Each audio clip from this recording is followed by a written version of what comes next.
zon khai gì ta miu bo niu gom ziu chung sa bo ram me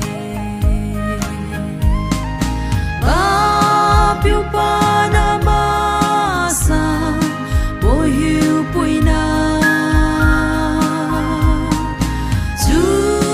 khai lo nang niu lu sa khai mai na tu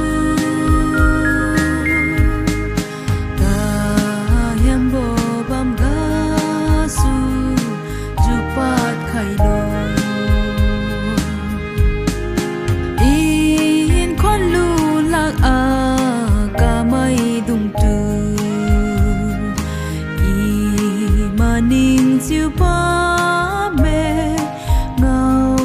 dau lan ra le ba piu pa na ma sa bo hiu pui na chu khai lo nang niu lu sa khai mai na tu ka yam bo bam ga su ju pat khai lo ding gen nam di tu ima jon ji ta lui khon na in trong khon niu ka ngi me ba piu pa na ma sa bo hiu pui na chu khai lo nang niu lu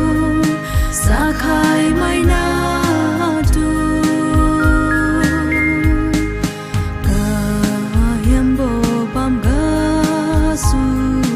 ju pat khai lo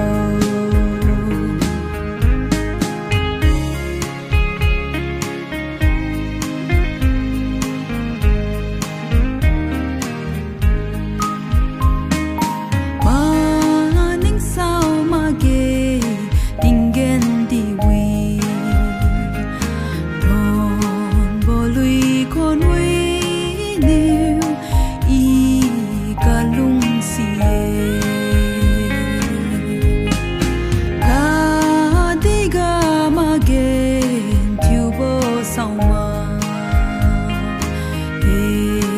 te dao niu ma ge tu bo ha ra lo ba piu pa na ma sa bo hiu pui na chu khai lo nang niu lu sa khai mai na tu ka yam bo bam ga su ju pat khai lo ta riu khe ngam la ge arabi a tu in kha khai lo